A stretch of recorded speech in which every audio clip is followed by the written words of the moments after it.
Hi there, and welcome to a new Plugin Guru video. My name is John Skippy Lehmkuhl, and we're going to do a different kind of video today than I've done before. Logic Pro X will be the sequencer I use. I'm going to put a jam together, and we're going to use MegaMacho Drums and Evil Razor for this one. And future videos will show some of my other libraries and MegaMacho Drums to show how everything works together and give you some insight into how to use these different patches and to use the plugins and start maybe sharing some more music production tricks and stuff besides just showing off sound libraries and how to make a patch from scratch. We'll start with MegaMacho Drums and we'll get a groove going, and then we'll build from there using some patches from Evil Razor and changing them a little bit to get them to work better in the track and see where we end up. I have no idea where. This is not a all I did is I selected a couple patches. I have that patch from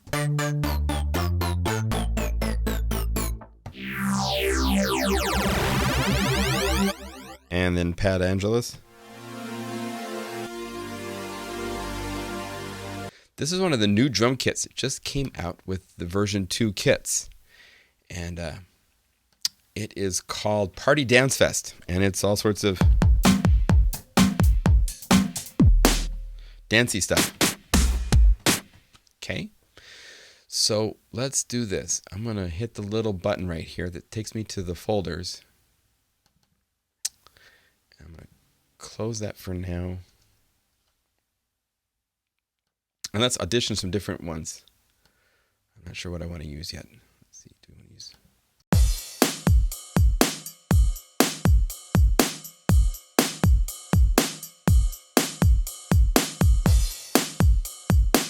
Doesn't matter where I first drag them as long as I.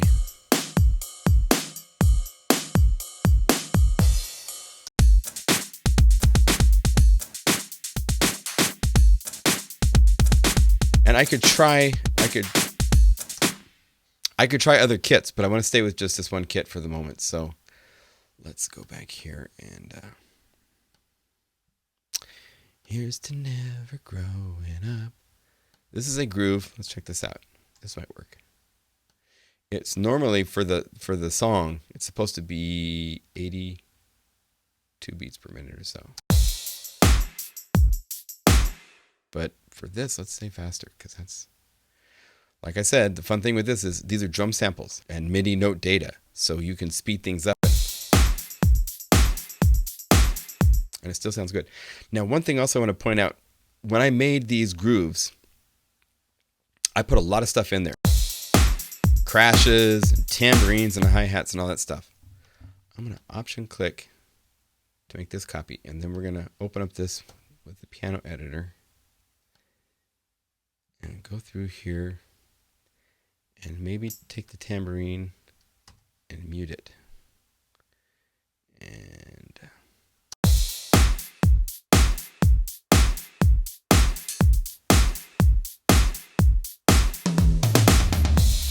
maybe I don't need the toms right now.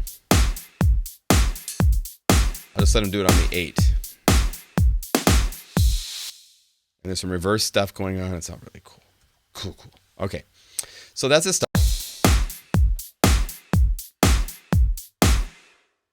And I can go to, let's see, let's get the glasses off. Now to record these parts, I think I have to, we'll find out. Normally I'm recording audio at the same time and I don't want to do that, but we'll see here, so.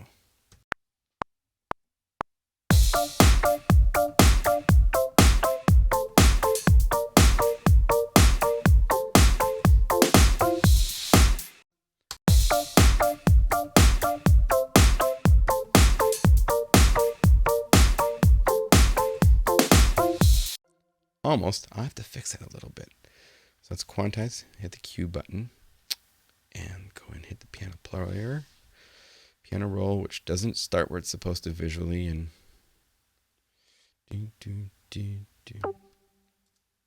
oh.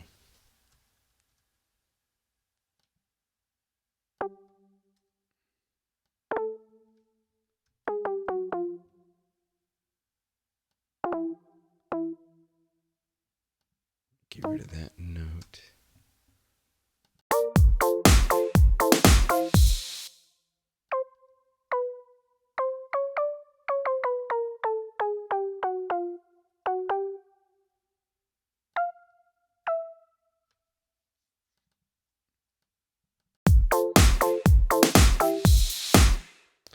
Almost. Let's see.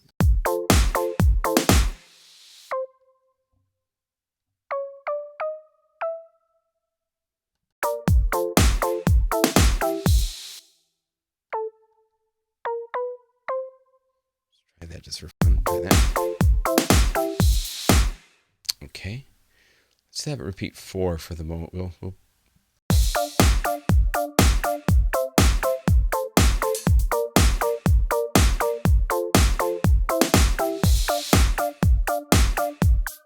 So a couple tricks I'll show you really quick. The new version of Logic came out. I've been playing with it and trying to get used to it, and for the most part I like it. Command 0 still opens up the list editor. So the first thing I want to do, dance music has very little dynamics as far as to a part. And usually all the notes are the same length and the same velocity. So if we select them all, and you just change one at the top of the list and then go Shift V, it will change them all to the same. Same for duration. So now I can play it.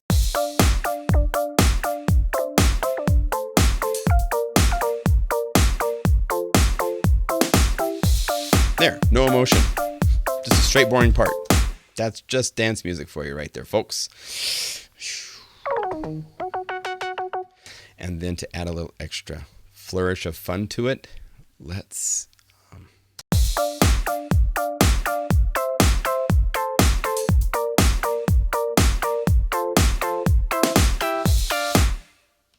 and there's a cool trick. Let's see. Capture P tier. Come on, I did it as that. Okay, so these 3 buttons and C, and it has now recorded.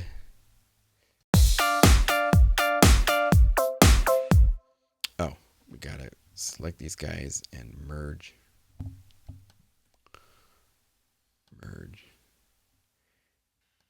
That would do it. Oh, here we go. Flatten.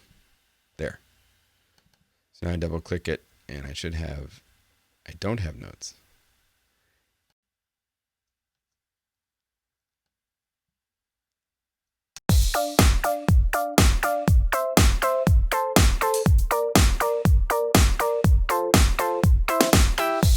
There.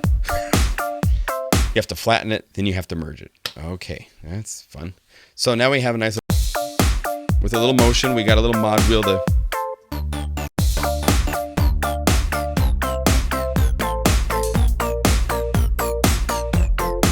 this is a cool pulsy thing. I don't want the bright frequencies you're hearing, which in this case is coming from 2 places. If you watch right here, the sync and the cutoff both start bright.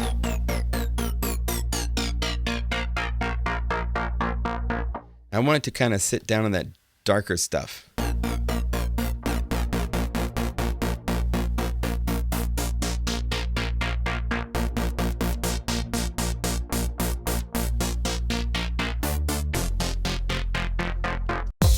So these are the kind of edits you can do to patches that will totally give it your sound and make it fit the track better. So by just changing 2 parameters so that the envelope for both sync and cutoff aren't as radical, I have something that will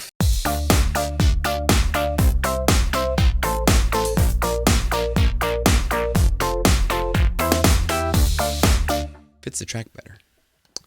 So let's turn off my mic and record this.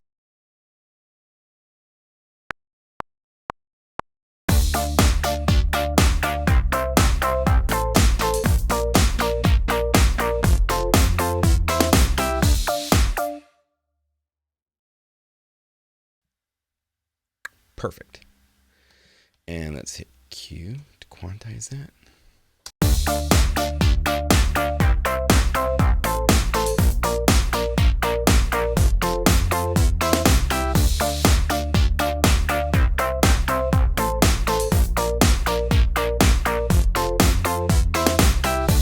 Now, one of my new favorite features of Logic Pro, I will share with everybody now.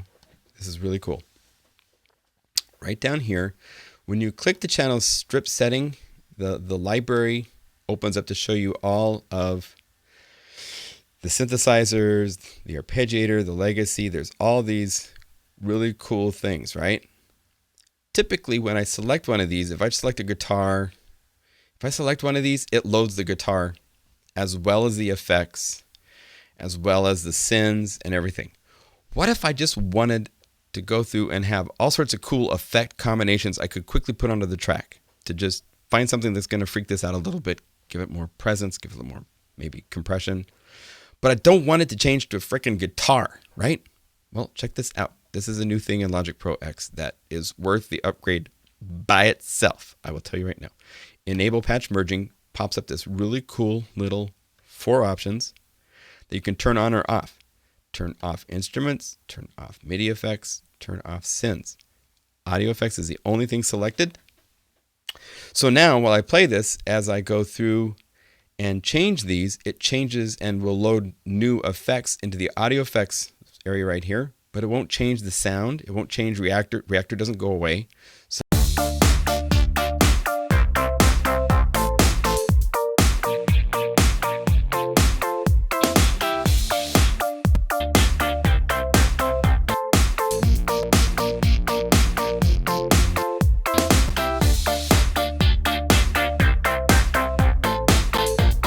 kind of cool. Now it killed the stereo, but that's okay because I have other stuff that's going to add stereo. And since this is the bass part, you kind of want it to be in your face and stuff. You might even double that with a sub-os or something like that, which we might do later. We'll see. Wobble. I thought this would be a really cool color accent to hit every now and then. Now, the way it's set up right now, go away. The comb filter is what's doing that speeds up, right? And it's a little bit. I want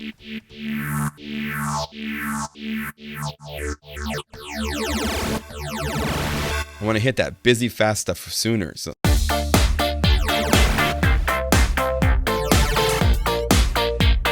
And then this envelope 2, which is right here. See envelope 2 where it says EN2? Let's go to the attack and make that like, say, oh, let's try 80. Too slow. This is where your ears are important. You play, listen, go. Is that going to work?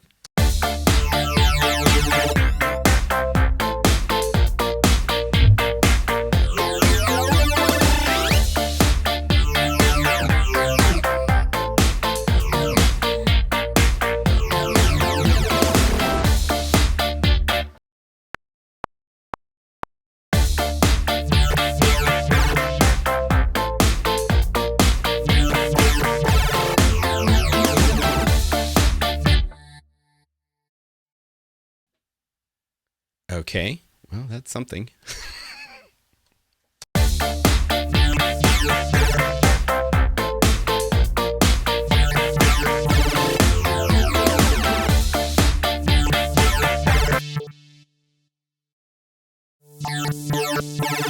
So let's go over here to the channel strips, and I've still got the merge turned on, right?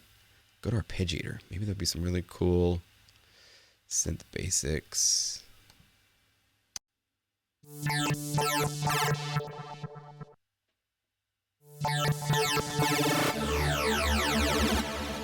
Yeah, that's what I'm talking about. There's your stereo.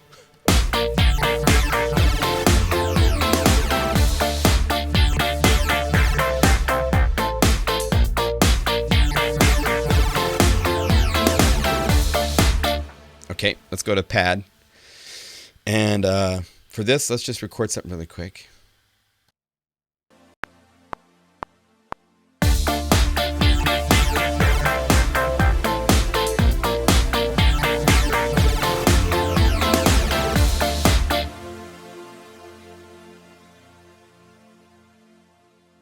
Okay, I have something.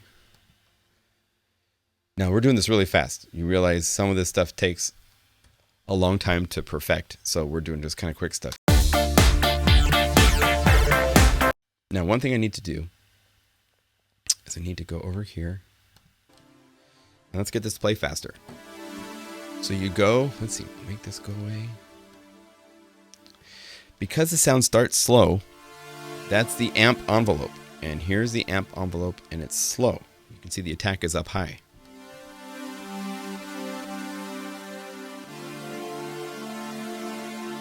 Let's take down the release. And this is using a unique reverb that's built into Razor. That's not really reverb, but it's a reverb type effect that's unique unto Razor. I'm going to make it shorter by bringing the decay down.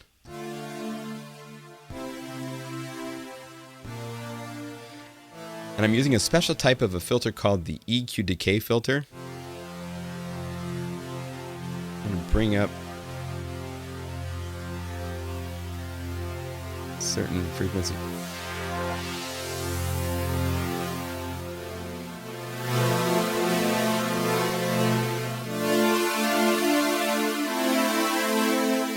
There.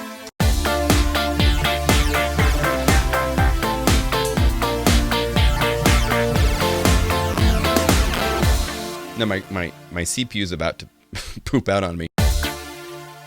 So I kept that pad bright on purpose because I want to filter it with a pulse type of a some sort of an LFO pulsing tool. And in fact, I'm going to use LFO tool, and I've called up a preset called Beat Pulse, which it's actually the third of the 12 possible envelopes that has the shape that I want.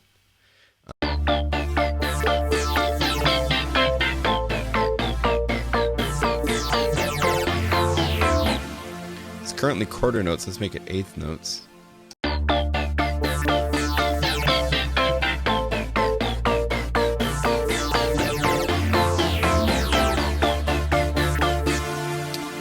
And so to make that not run, I want it to be cleaner.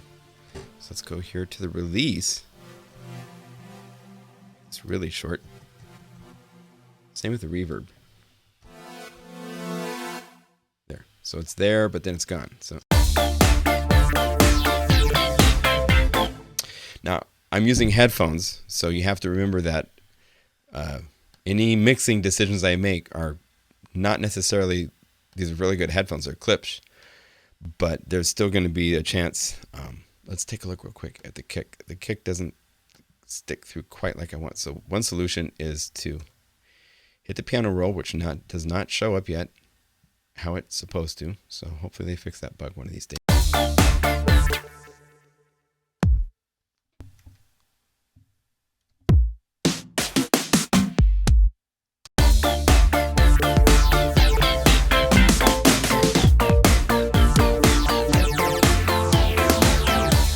That kicks better. I want it to punch a little bit, so we can.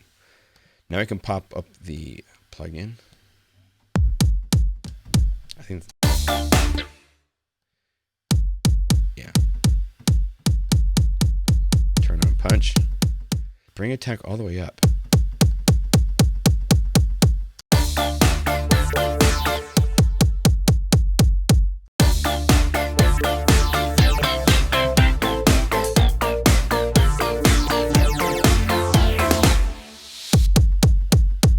And that gives it a little bit more snap and full body. And I didn't use EQ. EQ, you got to be careful because you're starting to get into the frequency range of other things. Snap will take what's there and just make it snappier, which I like. Let's use that for the snare.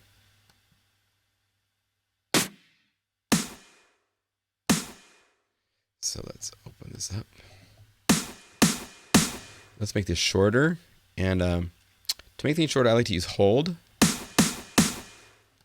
And then a short decay. And no reverb.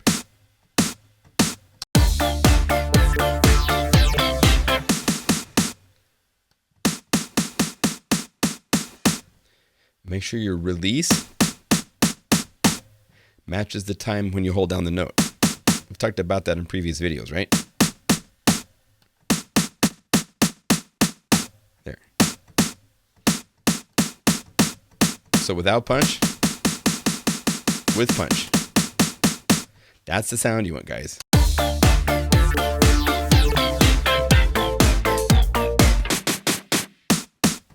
Maybe a little louder.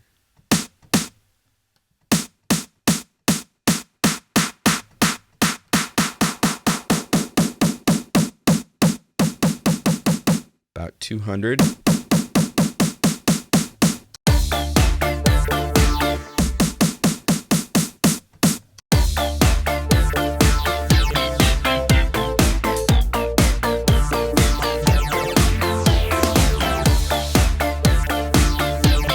Cool. All right, so this is just a start. There's so much more we could do to this, but I don't want to take up too much of your time. And just wanted to show you some possibilities with Evil Razor and MegaMacho Drums. So there you go. And more videos like this coming up if you like them. So leave me a comment on what you think of these, if these are helpful to you. Okay? See you later. Bye.